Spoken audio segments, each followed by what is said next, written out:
like a Hellcat.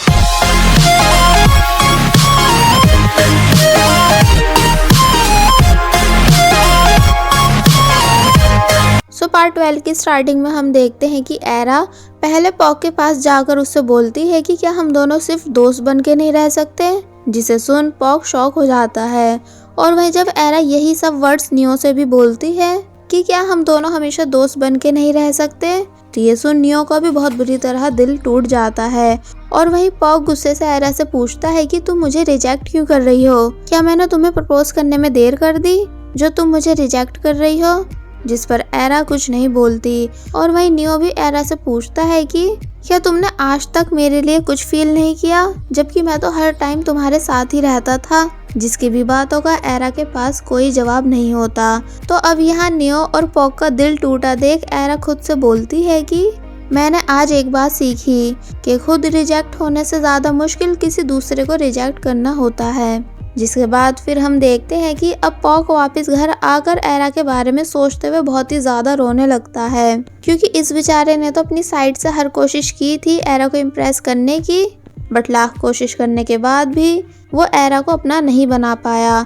और वही neo का भी रो रो के बुरा हाल हो रहा होता है, क्योंकि इस बेचारे का भी प्यार एरा के लिए सच्चा था, तभी तो इसने एरा का क्लब ज्वाइन किया था ताकि उसे पा सके। बट इस बेचारे की भी किस्मत में बस सिंगल रहना ही लिखा था, इसलिए नियो भी यहाँ बहुत ही ज्यादा बुरी तरह रोता है। और वहीं दूसरी तरफ एरा भी बहुत ही ज्यादा दुखी होती है नियो और पॉक को रिजेक्ट करने के बाद, इसलिए वो खुद से बोलती है कि जरूरी नहीं कि हमारा हर काम प्लान के अकॉर्डिंग ही हो, इसलिए हमें एक्सपेक्टेशंस नहीं रखनी चाहिए। और फिर वो नियो और पॉक को दिल से थैंक्स बोलकर अपना लैपटॉप बंद कर देती है। वेल अब नेक्स्ट डे क्लब रूम के सभी मेंबर्स क्लब रूम को खाली करने के लिए अपना अपना सामान पैक कर रहे होते हैं। तो वहीं पॉक और नियो साथ में मिलकर बॉर्डर लाइन वॉश कर रहे होते हैं, जहाँ नियो पॉक से बात करने की कोशिश करता है और उसे बोलता है कि हमें अपनी लड़ाई को भूलकर फिर से दोस्ती कर लेनी चाहिए, जिस चीज के लिए पहले तो पॉक ज्यादा कुछ खास मानता नहीं, क्योंकि वो अभी तक एरा वाले सीन से बहुत ही ज्यादा गुस्सा था, पर नियो के ज्यादा बोलने पर वो उससे वापस दोस्ती कर लेता है। और वहीं फिर कुछ दिन बाद हम देखते हैं कि अब पूरे स्कूल में जेंट की फोटोज लगाई जा रही होती हैं, क्योंकि अब जेंट स्कूल मॉडल बन चुका है, जिसकी फोटोज को एलन भी ध्यान से देख रहा होता है। तो जेंट उसके पास आकर पूछता है कि क्या तुम मुझसे गुस्सा हो, तो ये सुन एलन हंसने लगता है और बोलता है कि बिल्कुल भी नहीं। तो ये बात सुन जेंट खुश हो जाता है। वेल अब कुछ दिन बाद फाइनली इनके क्लब रूम का लास्ट डे आ जाता है, जिस दिन जेंट सबके लिए कुछ ना कुछ उनकी पसंद के गिफ्ट लाया होता है। तो उसे देख वो सभी बहुत ही ज्यादा खुश होते हैं और फिर ये सभी मिलकर बहुत सारे फोटोज लेने लग जाते हैं, जहाँ ये सभी एक दूसरे से बातें करते हुए खुश दिख रहे थे। और फिर कुछ देर बाद era, spoil and ghost girl ये तीनों भी क्लब रूम आ जाती हैं और सभी के साथ मिलकर खुशी खुशी फोटोज लेने लगती हैं, क्योंकि अब ये सभी बहुत अच्छे दोस्त बन चुके हैं और यहाँ साथ में बहुत ही ज्यादा खुश होते हैं। वैसे क्लब एरा और एलन दोनों का ही बंद हो चुका है, पर तब भी यहाँ ये सभी इस बात को भूलकर अपना एंजॉय करते हैं। जिसके बाद फिर हम देखते हैं कि एरा अकेली बैठी हुई बहुत ही ज्यादा उदास हो रही होती है कि वो लाख कोशिश करने के बाद भी अपना क्लब बंद होने से बचा नहीं पाई। तो फिर इस पर स्पॉइल एरा को समझाती है कि कोई नहीं, अगर हमारे पास ज्यादा मेंबर होते तो ऐसा कभी नहीं होता, और वैसे भी कुछ ना करने से अच्छा है कि हमने कुछ किया। तो फिर अब स्पॉइल के बहुत ज्यादा समझाने और हिम्मत देने पर एरा का मूड बिल्कुल ठीक हो जाता है। पर फिर जब एरा अपने क्लब रूम यानी रूम नंबर 305 में आती है, तो अब वहाँ पूरी जगह खाली देख फिर से काफी ज्यादा उदास होने लगती है, जिसे देख स्काई भी एरा के पास आता है और उससे पूछता है कि क्या तुम उदास हो, जिस पर वो बोलती है कि हाँ थोड़ा बहुत। तो फिर स्काई भी एरा से थोड़ी बहुत बातें करके उसका मूड ठीक करता है और फिर वहाँ से चला जाता है, क्योंकि उसे ग्रेस को उसके घर तक ड्रॉप करने जाना था। वेल नेक्स्ट सीन में हम देखते हैं कि अब जब एरा अपने घर पर होती है, तो तब लिफ्टॉयल की मॉम और लिफ्टॉयल एरा से मिलने उसके घर आती हैं, जहाँ लिफ्टॉयल की मॉम कहती है कि लिफ्टॉयल ने तो अपनी गर्लफ्रेंड ढूंढ ली, अब तुम बताओ कि तुम अपना बॉयफ्रेंड कब बना रही हो, जिस बात पर एरा कुछ नहीं कहती। और फिर लिफ्टॉयल के साथ बाहर बैठकर थोड़ी बहुत बातें करने लग जाती है, जहाँ लिफ्टॉयल एरा को बताता है कि स्पॉइल और वो दोनों फर्स्ट टाइम गिफ्ट एक्सचेंज करने वाले हैं, इसलिए तुम स्पॉइल से कहना कि वो मेरे लिए एक्सपेंसिव गिफ्ट खरीदने के चक्कर में ज्यादा पैसे खर्च ना करे। तो ये सुन एरा हंसने लगती है और फिर बोलती है कि क्या बात, फॉल इन लव होने के बाद अब तुम काफी समझदार हो गए हो। तो ये सुन लिफ्ट ऑयल भी हंसने लगता है। जिसके बाद फिर हम देखते हैं कि जब एरा स्कूल में होती है और जब उसके सामने लिफ्ट ओपन होती है तो वो देखती है कि लिफ्ट में पॉक और नियो ये दोनों हैं, जो कि एरा को देख खुद भी थोड़ा बहुत शॉक हो जाते हैं। जिसके बाद फिर एरा घबराते हुए लिफ्ट के अंदर आ जाती है, जहाँ कोई भी एक दूसरे से कुछ नहीं बोलता, सिर्फ जेंट के, जो कि एरा से उसके हालचाल पूछने लग जाता है, जो कि वो उसको बता देती है। जिसके बाद जब जैसी लिफ्ट खुलती है तो एरा जल्दी से वहाँ से भाग जाती है। जिसके जाने के बाद पॉक और नियो ये दोनों भी उदास होकर वहाँ से चले जाते हैं। जिसके बाद फिर हम देखते हैं कि जब एरा और स्पॉइल कैंटीन में होती है तो तब वहाँ स्पॉइल एरा से उनके साथ प्ले के पब चलने के लिए पूछती है, जहाँ जाने से एरा मना कर देती है क्योंकि वो स्पॉइल और लिफ्ट ऑयल के बीच थर्ड पर्सन नहीं बनना चाहती थी। तो इस बात पर स्पॉइल बताती है कि वो अकेली नहीं होगी क्योंकि स्काई और ग्रेस भी उनके साथ चल रहे हैं। तो ये सुन एरा और परेशान हो जाती है क्योंकि अब वो उन सभी के बीच फिफ्थ पर्सन बनेगी। और फिर ऐसा होता भी है, मतलब कि पब में एरा पागलों की तरह बैठी होती है और बाकी सब अपने पार्टनर्स के साथ एंजॉय कर रहे होते हैं, जहाँ प्ले सिंगिंग करते हुए बस एरा को ही देखा जा रहा था। और फिर वो एरा को देखते हुए दूर से फ्लाइंग किस देता है। तो ये देख एरा परेशान होकर वहाँ से चली जाती है। और फिर जब जैसे वो वॉशरूम से बाहर आती है तो उसे बाहर प्ले मिलता है, जो कि एरा से उसके सिंगल होने का रीजन पूछता है कि सभी लोगों ने अपना पार्टनर चूज कर लिया सिर्फ तुम्हें छोड़ के, ऐसा क्यों। तो इस पर एरा कहती है कि जब ये बात मुझे खुद पता चल जाएगी तो मैं तुम्हें भी बता दूंगी।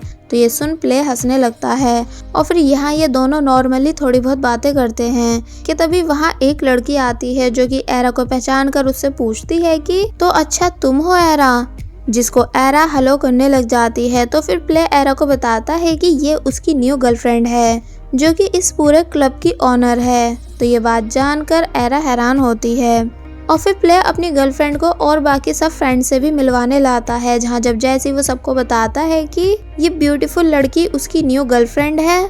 तो ये सुन लिफ्ट ऑयल के मुंह से सारी ड्रिंक बाहर आ जाती है।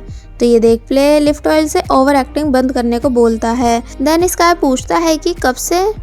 तो इस पर प्ले बताता है कि बहुत टाइम से, और देखना अब हम दोनों हमेशा ही साथ रहेंगे। जिस बात को सुन लिफ्ट ऑयल और स्पॉइल ये दोनों खुशी के मारे डांस करने लग जाते हैं। तो ये देख प्ले की गर्लफ्रेंड हंसने लगती है।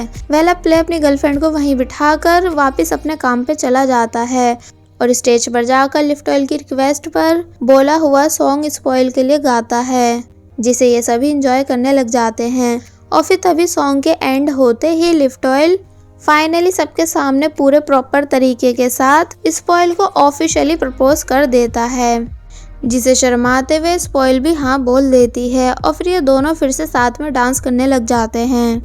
और वहीं जब प्ले की गर्लफ्रेंड एरा से बात कर रही होती है तो वो उसे बताती है कि मुझे प्ले ने तुम्हारे बारे में बहुत कुछ बता रखा है, मतलब कि तुम पहली लड़की हो जिससे प्ले ने फ्लर्ट करने की बहुत कोशिश की, बट तुम प्ले के लाख कोशिश करने के बाद भी उससे इम्प्रेस नहीं हुई। तो ये सुन एरा हंसने लगती है और फिर प्ले की गर्लफ्रेंड से पूछती है कि वैसे तुम दोनों रिलेशन में कैसे आए। तो ये सुन वो बताती है कि मैं प्ले को शुरू से पसंद करती थी बट कभी उससे कह नहीं पाई। फिर प्ले के दोस्त ने हम दोनों को क्लोज लाने की कोशिश की, जहाँ जब जैसी प्ले को मेरी फीलिंग्स के बारे में पता चला तो उसने मेरी फीलिंग्स की रिस्पेक्ट की। और फिर कहती है कि मुझे पता है कि प्ले फ्लर्टी है, मतलब कि वो सबके साथ फ्लर्ट करता है, बट मुझे ये भी बात अच्छे से पता है कि वो मुझे कभी धोखा नहीं देगा। और फिर वो एरा को अपना लेग दिखाती है जो कि नकली था। तो ये देख एरा हैरान हो जाती है। एंड देन प्ले की गर्लफ्रेंड बोलती है कि प्ले ने मुझसे मेरा साथ देने का वादा किया है, मैं दौड़ नहीं सकती पर वो मेरे साथ चलने के लिए तैयार है और यही भरोसा मेरे लिए काफी है। जिन सब बातों को सुन एरा प्ले और उसकी गर्लफ्रेंड के लिए काफी खुश होने लगती है कि चलो फाइनली प्ले सुधर ही गया। और फिर एरा घर आकर अपनी डायरी रिकॉर्ड करती है कि बहुत अच्छा लगता है जब आपके आसपास के सभी लोग खुश हों, जिन्हें खुश देख आप भी खुश हो जाते हैं।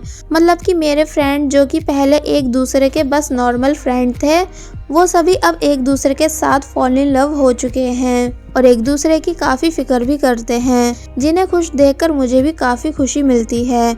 अब सीन नेक्स्ट डे पर चेंज होता है, जहां एरा की मुलाकात एलन से होती है, जिससे थोड़ी बहुत बातें करने के बाद एलन एरा को सैटरडे पार्टी के लिए इनवाइट करता है। जिसके बाद फिर जब सभी लोग एलन के बुलाने पर उसकी पार्टी में आते हैं, तो वहां एलन सबको बताता है कि उसे स्कूल की तरफ से स्कॉलरशिप मिली है, जिसकी हेल्प से अब वो आउट ऑफ कंट्री स्टडी करने जा रहा है। तो ये सुन सभी लोग एलन के लिए खुश होने लग जाते हैं, बट थोड़े बहुत उदास भी होते हैं, क्योंकि अब एलन काफी टाइम के बाद ही वापस आएगा।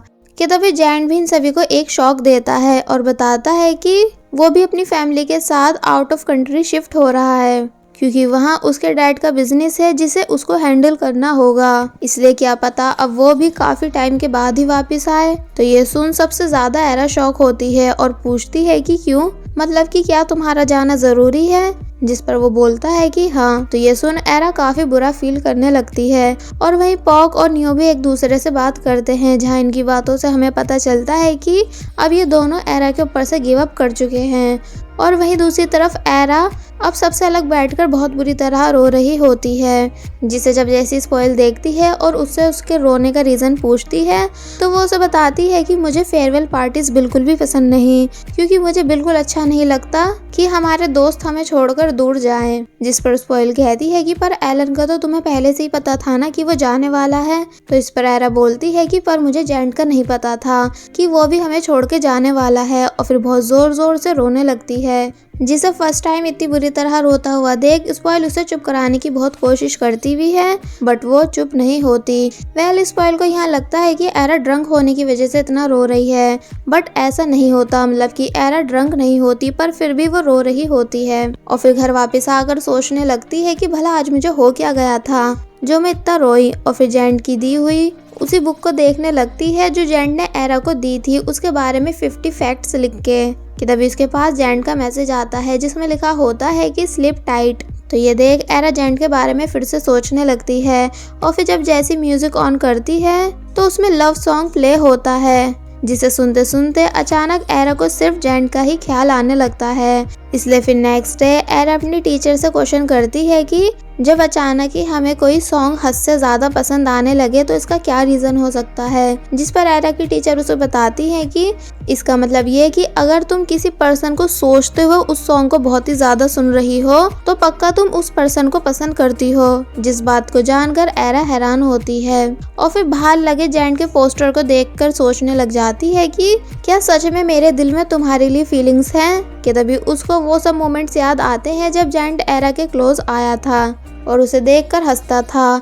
इसलिए फिर एरा यहाँ पूरे कॉन्फिडेंस से बोलती है कि हाँ वो तुम ही हो जिसके लिए मेरे दिल में फीलिंग्स हैं। इसका मतलब कि वो पर्सन जैंट है जिसे एरा पसंद करती है। तभी तो वो नियो और पॉक इतना कुछ करने के बाद भी उन्हें एक्सेप्ट नहीं कर पा रही थी, क्योंकि एरा के दिल में शुरू से जैंट के लिए फीलिंग्स थी, पर उसने कभी अपनी फीलिंग्स को नोटिस नहीं करा। अब नेक्स्ट सीन में हम देखते हैं कि एरा जैंट की दी हुई फन फैक्ट्स वाली बुक रीड करती है, जिसमें एरा के बारे में सभी फनी बातें लिखी हुई थी। कि तभी एक लाइन पर वो काफी ज्यादा शॉक हो जाती है, क्योंकि उसमें जैंट ने लिखा होता है कि पॉक हर रोज एरा के लॉकर में सामान रखता है, जिसको रीड कर एरा चिढ़कर कहती है कि काश ये बुक मैंने पहले रीड की होती तो फिर मैं स्माइलिंग बियर को ज्यादा जल्दी ढूंढ पाती।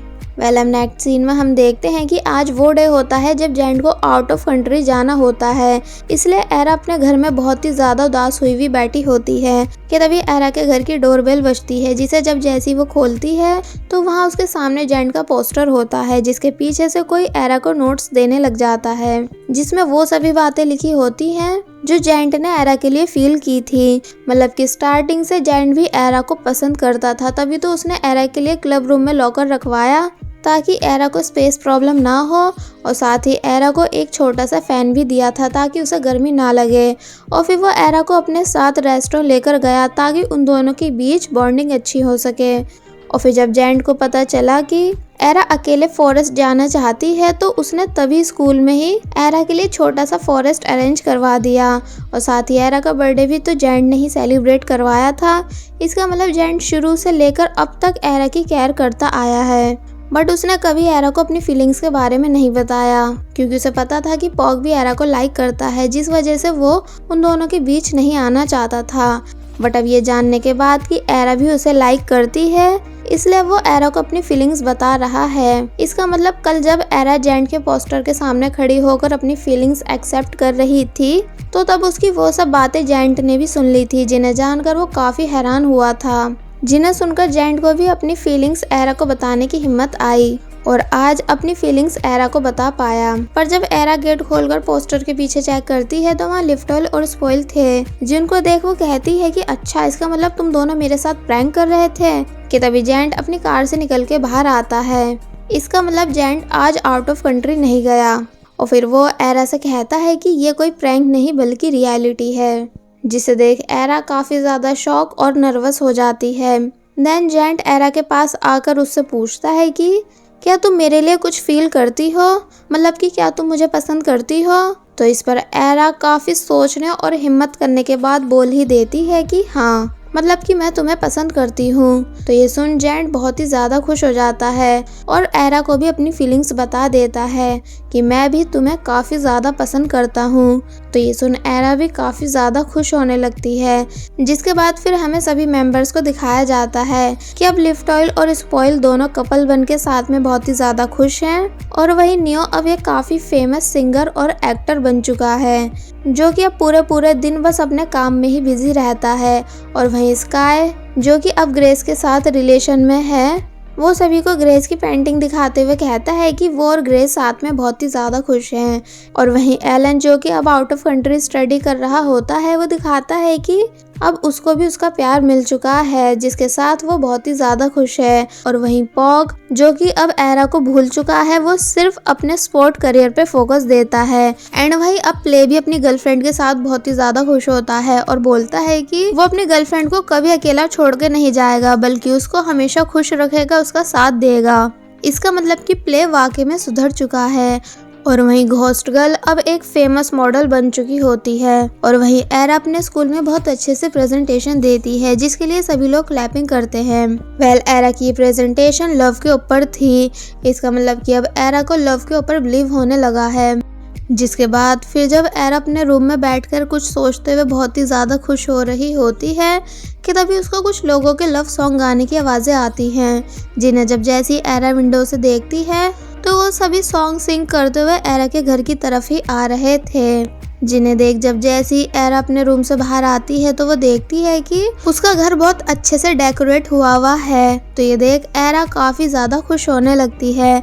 एंड साथ ही वहाँ एरा के दोनों दोस्त यानी स्पॉइल और लिफ्टॉयल भी होते हैं। एंड देन सॉन्ग खत्म होने के बाद जेंट एरा के घर के अंदर आता है और फिर नीचे खड़े होकर एरा को प्रॉपर तरीके से प्रपोज करता है। तो ये देख एरा काफी ज्यादा खुश होने लगती है एंड जेंट भी एरा को देखते हुए स्माइल कर रहा होता है। जिसके बाद फिर हम देखते हैं कि अब जेंट एरा के पास बैठकर उससे बातें कर रहा होता है, जहाँ जब एरा पूछती है कि तुमने मुझे लाइक करना कब से शुरू किया, जिस पर जेंट बताता है कि उसी दिन से जब मैं सभी के लिए लॉकर लाया था और उसे देखकर तुम बहुत ही ज्यादा खुश हुई थी। तो बस फिर तभी मैंने डिसाइड कर लिया था कि अब मैं हमेशा तुम्हारे फेस पे स्माइल लाऊंगा। तो ये सुन एरा बहुत ही ज्यादा खुश होने लगती है।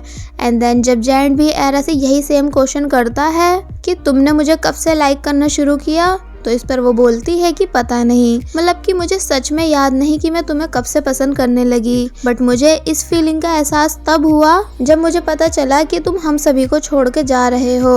तो ये सुन जेंट हंसने लगता है और कहता है कि अब मैं कभी तुम्हें अकेला छोड़कर नहीं जाऊंगा, बल्कि हमेशा तुम्हारे साथ ही रहूंगा। तो ये बात सुन एरा शर्माने लगती है और फिर बहुत ही ज्यादा खुश होती है।